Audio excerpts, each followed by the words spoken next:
There comes a moment in your life when fighting back no longer feels noble, it feels draining. You tried everything. You explained yourself to people who were never listening. You carried the weight of betrayal, injustice, and confusion, hoping someone would finally see the truth. But they didn't, and when you had nothing left to give, not even the energy to explain your pain, you let go, not out of weakness, but out of wisdom. You stepped back, and in that silence, something greater stepped in. What you couldn't fix, what you couldn't change, what you couldn't carry anymore, God took into his own hands, and while the world thought you were walking away defeated, heaven was just getting started. Letting go isn't weakness, it's the highest form of strength. People often mistake letting go for surrender. They think that walking away means you've been defeated, that silence signals weakness. But the truth is, letting go is one of the most courageous acts a person can commit to. Because it requires you to face reality without illusion. It demands that you let go of the fantasy that people will change just because you love them, or that justice will always arrive on your timeline. It takes deep emotional maturity to say, I've done my part, and now I release this. You didn't let go because you stopped caring. You let go because holding on was starting to destroy the parts of you that were still trying to survive. The more you clung to broken situations, the more your soul became entangled in battles that were never meant to be fought endlessly. There is nothing noble about constantly bleeding to keep a connection alive. There is no honor in overextending yourself to prove a point to people who were never trying to understand you in the first place. Real strength is not found in how long you can endure pain. It's found in the moment you choose peace over chaos, truth over illusion, and growth over stagnation. Letting go is not a passive act. It is an active choice to align yourself with a higher path, a wider perspective, a deeper wisdom. You stop showing up to battles that only repeat the same cycle. You stop defending yourself to people who are committed to misunderstanding you. You stop sacrificing your well-being in the name of loyalty to dysfunction. Sometimes the most powerful thing you can do is nothing at all. To not chase, not beg, not plead. To not argue your value one more time. Because silence speaks a language that words often cannot. It says, I know who I am. I know what I deserve, and I refuse to keep proving it to people who have already made up their minds. In that moment of silence, something sacred begins to unfold. The noise dies down and clarity emerges. You begin to see that you weren't losing when you walked away. You were finally stepping into alignment. Many people live their lives trying to hold everything together. They believe that if they just try harder, love more, forgive faster, things will change. But not everything is yours to heal. Not every situation is yours to fix. And the more you try to control what is out of your hands, the more distant you become from the peace that's trying to reach you. Letting go is the bridge between exhaustion and restoration. It's the sacred surrender that opens the door to divine intervention.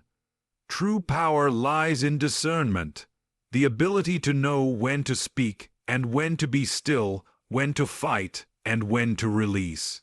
You didn't give up, you rose above, and in that rising, something shifted. You stopped playing roles you were never meant to play. You stopped trying to rewrite chapters that were already finished. You realized that your energy, your spirit, your future were too valuable to be spent in places that only drained you. And that's when things began to change, not because you forced them to, but because you finally allowed life to take its course. You let go of trying to be the savior, the fixer, the one who always makes things right, and in that release you became free, free to heal, free to grow, free to receive what was waiting for you on the other side of surrender. Letting go wasn't the end. It was the beginning of everything sacred that followed. The weight you carried was never yours to bear alone. There's a heaviness that comes from carrying more than what your soul was designed to endure. It's not just the pain of what happened, it's the silent pressure of holding it all together. You wore a strong face, you showed up when you had nothing left inside. You kept peace in rooms filled with tension, kept giving to people who only took, and kept believing in situations that slowly drained you. But the truth is, not all of that weight was ever yours to carry. Some of that burden belonged to people who should have been accountable. Some of it was the result of broken systems, wounded relationships, and unspoken expectations. But because you had a compassionate heart, you absorbed it. You told yourself, if I don't hold this up, everything will fall apart. So you became the glue, the pillar, the emotional anchor, and while the world leaned on you, you quietly fell apart in places no one ever noticed. You see, there's a kind of pressure that doesn't just live on your shoulders. It settles into your spirit. You start believing that their peace is your responsibility, that their healing depends on your effort, and that your silence is what keeps the world from exploding. You minimize your needs, you shrink your voice, and you accept pain as the price of love. And over time you begin to forget what it feels like to be supported yourself. But here's what you may not have realized back then. You were never meant to carry all of that alone. There is a point where human endurance reaches its limit, and where your strength runs dry, divine strength begins. When your hands shake from holding everything too tightly, that's when a higher power reaches in, not to shame you for breaking, but to remind you that you were never meant to break in the first place. God never asked you to suffer in silence. He never intended for you to carry the emotional weight of multiple people, the scars of old battles, and the disappointment of delayed justice, all at once. That was never the plan. But sometimes life puts you in situations where you don't realize you're drowning because you've become used to the water. You think surviving is enough, but survival is not peace, and endurance is not freedom. The moment you let go, truly let go, is the moment you invite something greater to take over. You surrender not because you're out of options, but because you finally recognize that you don't have to do this alone. You let go of the need to be everything for everyone. You release the expectation to always be okay. And when you do, healing finds its way in. Not the rushed kind, not the shallow kind, but the kind that goes to the root of your exhaustion. And what's even more powerful is this. The moment you stop carrying what was never yours to bear, those around you are forced to face what they've placed on you. Some will rise, some won't, but either way, the balance begins to return. What was once chaotic starts to settle. What once stole your sleep begins to fade, because when you let go, you're not abandoning your responsibility, you're aligning with divine order. Your strength is not in how much you can endure, but in how bravely you can release. And when you finally set down the weight, you'll look back and realize it was never weakness that made you tired. It was the strength of holding what should have never been yours in the first place. And now, that burden belongs to the one who was always meant to carry it with you. What you couldn't fix was never yours to fix in the first place. There's a deep ache that comes from trying to fix something that keeps falling apart in your hands. You tried to hold it together, whether it was a relationship, a family dynamic, a friendship, or even your own past. You thought that if you just gave more, forgave more, explained better, stayed longer, or loved harder, it would all somehow turn out right. But no matter how much you poured in, nothing changed the outcome. And the harder you tried to fix it, the more it began to break you. It's one of the hardest truths to accept. Not everything broken is yours to repair. Some people don't want to be helped. Some patterns refuse to shift because the ones repeating them are not ready to confront themselves. You saw the potential, yes. You saw what could have been. But what could have been is not what is. And no amount of effort from your side could force someone else to grow, to change, or to care the way you did. You weren't weak for wanting to make it work. You weren't foolish for believing things could be different. You operated from love, from hope, from sincerity, and those are not qualities to be ashamed of. But the truth is, love alone doesn't fix what someone else is committed to keeping broken. You can't heal someone who refuses to acknowledge their wounds. You can't build a future with someone stuck in their past. And you certainly can't force clarity into a situation that feeds off confusion. There's a weight that lifts when you finally understand this. You start to see that your role was never to be the rescuer, the redeemer, or the savior. You were never meant to fix what was outside of your control. Your responsibility was to show up with integrity, with compassion, and with truth. And you did. You gave your best. You tried with everything in you. But healing isn't a solo mission. It takes both sides, and when the other side remains silent or resistant, you have to let go. Letting go doesn't mean you didn't care. It means you cared enough to stop harming yourself in the name of fixing someone else. It means you finally stepped out of a role you were never supposed to occupy. You stopped investing in a version of reality that required you to lose yourself just to hold it together. That's not peace. That's emotional captivity disguised as loyalty. And when you walked away, something sacred happened. Maybe not immediately, maybe not in a way the world could see, but within you, space began to open. The fog started to lift. You began to return to yourself, not the broken, worn-out version that was always giving, but the grounded, clear, empowered version that had been buried beneath the exhaustion. That version didn't need to fix anyone. It simply needed to be free. There's a divine order to life, and sometimes that order involves releasing what you were never meant to carry. Some doors close not to punish you, but to protect you from spending years trying to fix what was never your assignment. Some endings are actually beginnings, though they come wrapped in the disguise of disappointment. And sometimes, the most merciful thing God ever does is remove you from what you kept trying to save. You didn't fail. You grew. You didn't give up. You awakened. And what you couldn't fix, it wasn't your burden to fix. That's where trust begins, not just in others, but in the higher wisdom that saw what you couldn't see.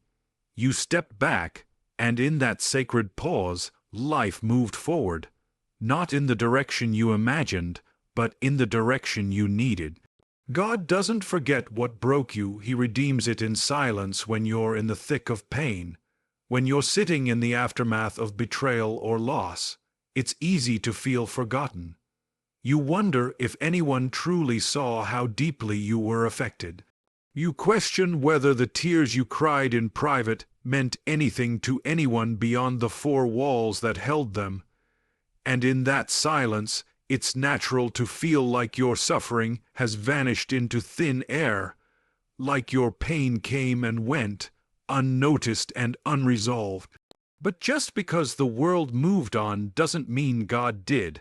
There is a quiet, sacred work that takes place beyond what human eyes can see. While others may forget the promises they broke or the damage they caused, God remembers. Not with wrath, not with bitterness, but with divine justice and mercy. He remembers what was done to your spirit. He remembers every moment you kept your composure when you were falling apart inside. And most of all, he remembers how you chose peace instead of revenge, growth instead of resentment, faith instead of bitterness. You see, some of the greatest acts of justice happen in silence, not through public displays or loud vindication, but through subtle shifts that unfold over time. People often expect that justice will arrive like a thunderstorm, sudden, loud, dramatic, but divine justice works differently. It doesn't need to make an announcement. It works in seasons, in timing, in ways that align with the deeper transformation of your life. While you were letting go, something greater was taking over. It wasn't loud, it wasn't instant, but it was intentional. God doesn't operate on the timeline of emotion. He works according to purpose. And that purpose is not just to make things right, but to make you whole. Wholeness isn't just about being restored. It's about being rebuilt stronger, wiser, and more aligned with your true identity. What broke you didn't go unnoticed. In fact, it became the blueprint for your breakthrough. Every time you chose to stay silent instead of striking back, every time you walked away instead of retaliating, every time you held on to your integrity in the face of deep disappointment, those moments were seen. They were recorded not by people, but by a higher power that knew the cost of your choices. Sometimes, the greatest revenge is not revenge at all. It's watching life lift you to a place where the things that once broke you no longer define you. It's becoming someone whose peace cannot be stolen by people's actions. It's arriving at a stage in your journey where you no longer need an apology to be free. That is redemption, and it happens in silence. No grand gestures, no dramatic events, just a deep, unmistakable shift where the pain you carried loses its power and the person you've become takes center stage. The silence of God is not absence, it's preparation. It's the space where strength is being built, where wisdom is being formed, and where justice is being measured with precision.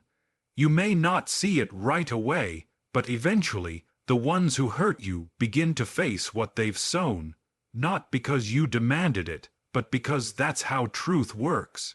It returns, it corrects, it balances, and it does so without your hands having to lift a finger. You didn't need to fight back to win. You didn't need to prove anything to anyone. By letting go, you gave God the room to move on your behalf. And He moved in a way no human could interfere with. Quietly, fully, completely. The things that broke you didn't go unseen. They became the very places where divine healing, elevation, and transformation began. Letting go opens the door for divine rearrangement we often hold on because we fear what will happen if we let go. We worry that everything will fall apart, that life will spin into chaos if we stop controlling, fixing, or trying to keep things together.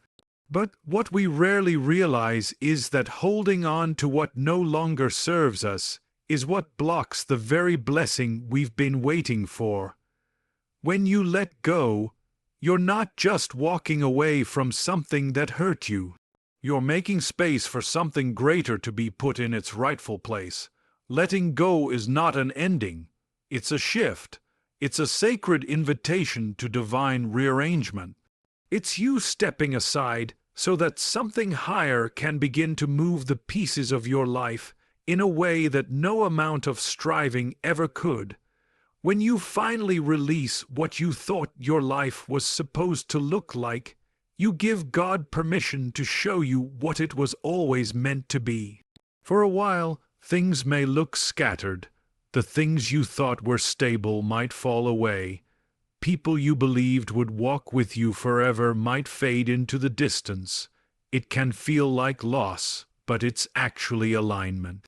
What's being removed is not punishment, it's preparation. What no longer fits your purpose is being cleared out to make room for what does, and often the divine plan doesn't start with addition, it starts with subtraction. You may not understand the timing, you may question why certain doors shut, why opportunities passed, why people you supported turned away, but you must remember, every release has a reason. Sometimes the very things we fight to hold on to are the things delaying our healing, our peace, and our breakthrough. When you finally let go, you align your life with a rhythm greater than your own. You step into the flow of grace, and grace begins to lead the way. What comes next may not be what you expected. It might arrive quietly, without fanfare. It might come disguised as simplicity, as solitude, or as stillness. But don't mistake quiet seasons for empty ones. This is where roots grow. This is where you're being rebuilt. This is where clarity begins to rise and the fog begins to clear. Letting go doesn't just open your hands, it opens your eyes. You begin to see what truly matters. You begin to see who's truly for you. As divine order unfolds, what is meant for you begins to gravitate toward you, not by force but by design. People who value your presence will find you. Opportunities aligned with your growth will open, and peace, the kind you couldn't manufacture, will begin to rest in places where chaos once lived. This is the power of divine rearrangement. It's not rushed. It's not loud, but it's always right on time. When you let go, you don't lose control. You gain alignment. You stop forcing what was never meant to stay. You stop delaying the new by clinging to the old. And in return, you receive what your soul truly needed all along. Not just success or restoration, but a new foundation. One that doesn't depend on unstable people, unpredictable outcomes, or your constant effort to hold it all together. Letting go was never about giving up. It was about giving into a process bigger than you, a process that saw your pain, your prayers, your patience, and honored every part of it. And now the rearrangement begins, quietly, powerfully, exactly as it was always meant to.